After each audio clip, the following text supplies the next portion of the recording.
When Barroz was announced as the first directorial venture of Mohanlal, what excited most people was the fact that Jijo Punnoose, the man who made the iconic My Dear Kuttichathan, was along with Mr. Mohanlal as a creative support. The COVID hit production took delays and Jijo eventually left the project. In his blog, he shared that the movie is very different from what he had envisioned. Initially, Mohanlal had planned Barroz as a 3D play, which he dropped after citing the humongous logistical hurdles. The Barroz we see now may have the format of a film, but the staging, writing, and performances are all very much like a play. With the writing even underestimating the target audience, children, Barroz becomes a 154-minute display of a group of ace creative people losing judgment. Barroz was a loyal servant to the Portuguese king Cristóvão da Gama who ruled Goa almost 400 years ago.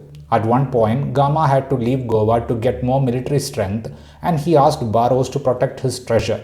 What we see in Barroz is the events that unfold in the present day when a girl named Isa reaches the same place which is now a heritage tourism spot. From the very early stage itself, the movie was promoted as a film for kids. But making a film for kids is actually a challenging thing as their attention span is extremely thin. I feel even if you approach this movie as a children's film, the chances of you being able to overlook the flaws in the writing of this movie are very low. T.K. Rajiv Kumar and Mohanlal had done a lot of staged skit-like things for Asianet, and Barroz just feels like an extension of such creations. From the basic idea of ghost protecting his master's treasure, the story rarely manages to evolve and add layers. And the melodramatic dialogues are unintentionally funny, especially whenever Mohanlal says Tamburani. This is Mohanlal's directorial debut, and as a filmmaker, he is struggling to extract the best emotions from a scene. The writing itself approaches the movie on a peripheral level, and thus the making has its limitations. It seems like they have this dilemma on how to treat the film. The way the film jumps into songs feels very immature and hasty. After a point, it looks like a desperate effort to salvage the movie by throwing in animation songs, unfunny comedy scenes, and a lot of rope fights. Santosh Sivan, who has handled the cinematography for the film, is staging every shot in order to create the depth required for 3D. One can see a pattern in the way the camera pans, and it feels like since the movie was shot in 3D, there was this lensing limitation as the frames mostly looked very tight.